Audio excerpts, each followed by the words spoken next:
Hey guys, Chris Adams here with Hunter McCamey. And we are back for episode 5 in the Mudhole Basement, and we are going to pick the top 3 travel blanks for your destination build.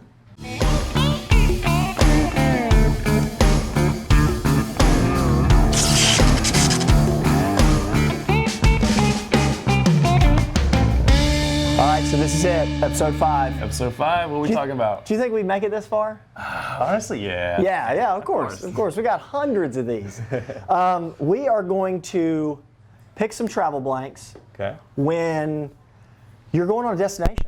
Yeah. And it doesn't have to be, Christmas Island or Alaska or anything like that, but we all know, especially living in the state of Florida, we always like to see that, or say that you vacation where we live sometimes. Right. So, whether you're coming to Disney with the family, or maybe you guys are renting a mountain house near a trout stream or a lake up in the Carolinas for the summer, we're going to put together our top 3 blanks to allow you to fish on that possible family vacation, to have a vacation from your family vacation. That's right. That works. Yeah, so springtime's almost coming to an end here soon. I think it was 100 here today. Yeah, 105. Yeah, it's getting hot. Cool. Summertime's here in Florida for sure. Right. But summer vacation is coming upon us soon. Absolutely. Like you said, whether we're going to the Keys or wherever vacation you may be going on, you still want to get away and maybe wet a line every once in a while. I know it's on my radar. Anytime we go anywhere, I'm like,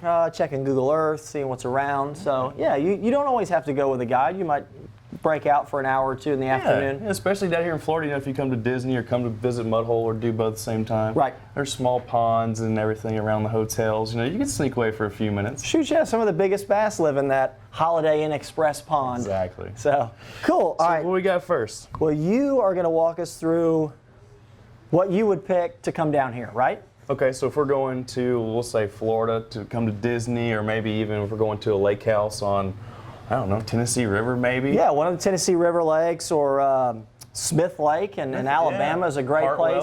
Right, Hartwell's another good one that's got, great skiing and jet skiing and family type stuff, but it's also got great fishing. So if we're looking for maybe a 7-foot, medium heavy power, we're gonna do a casting rod. Right, we're gonna do a casting one for this one.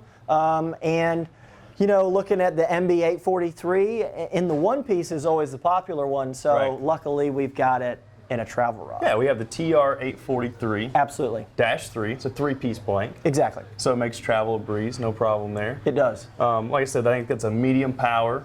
It's got a fast action. So you can cover anything from, you can throw top water on this, you could throw a frog if you wanted to. Yeah, give it a little flex there. So you're gonna see we got a little fast tip, works into the butt section here, and this is going to be just like the MB843 one piece. It's going to be an all-around. It's versatile, very versatile. Absolutely. So you can do top water, you can worm with it, you can throw a little Carolina rig. Yeah. It breaks down. Now we've got it. 3 pieces, and that might slide like right under the minivan seat. Yeah. Something like that. You can get it. You can carry that on an airplane. It's under the regulations. So put it in a rod tube, which we carry rod tubes here at Mudhole, and you can carry that on an airplane. Oh, absolutely. What's also great. So if we get away from the freshwater side of it, even if we go to, we'll say, the Gulf Coast, go down to Louisiana, go down to somewhere in Texas. Yeah, like Corpus Christi. South Carolina, Right. Some of those guys are using a casting rod in the salt. Exactly. Redfish, trout. I personally throw, like a topwater bait, a walking bait on a casting rod, even if I'm in the saltwater. So, and I'm throwing it on that MB843. So naturally, spool up a casting reel with some braid and grab you a spool of leader material and some topwater plugs, and you're good. Yeah.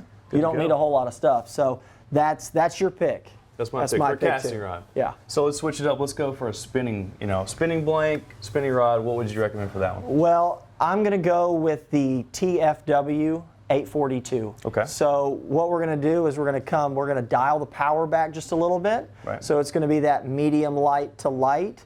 It's going to be a 7-footer, so also in a 3-piece, and it's going to be very similar to that SJ842 that you hear us talk about as an all-around spinning rod. Right. But the great thing about that is if you don't want to throw a casting rod in, let's say, the saltwater, or if you want to throw a spinning rod for bass, that will cross over. Right. So I would probably, that's a toss-up depending on where we're going and what you're doing. But having that, you're going to be coming to the Keys, you'll be coming to the state of Florida, bass fishing, light salt water.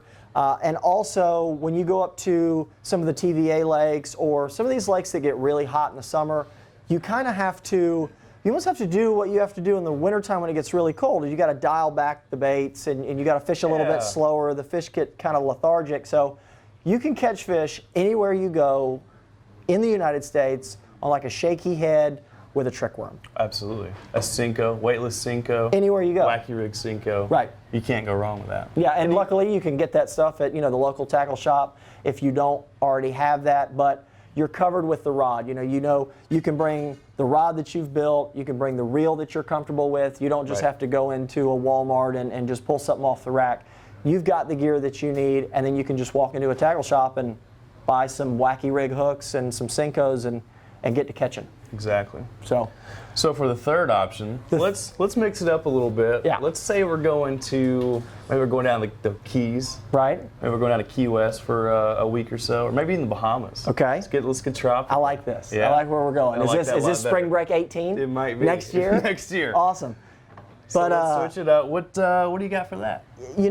I'm going to probably go even a power lighter. Okay. Because when we've traveled, whether it be Mexico or the Bahamas, things like that, bonefish eat small crustaceans and shrimp and crabs and things like that. So you have to kind of match that hatch, right? So you're constantly throwing a 1/16 or a 1/8 ounce jig head with maybe tipped with a shrimp, or it just has some feathers on it or something like that. So I'm actually going to go with the TFW, which was also like the one we did before, but that's going to be a 781.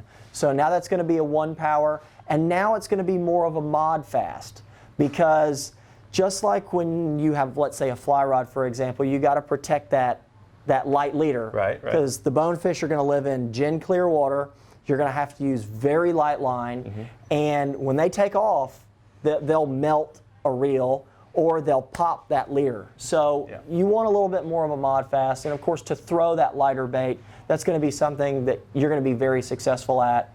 Looking for those fish in really, really shallow water and making a presentation to them, and then just staying hooked up. Because bonefish, they don't jump, they just to the horizon. Scream drag, it's all about the fun. That's it. So, that rod, that 781, I've fished it before. We fished it in the lagoon and caught fish on it, and I have traveled with it. So it's my pick. I mean, I know I probably pushed the envelope with that blank a little bit too much, but it's a good one for sure. That was also 6'6", correct? It's a little bit shorter? Right. It is a little bit shorter. When you're on those flats, a lot of the time, some people talk about having to make really long casts.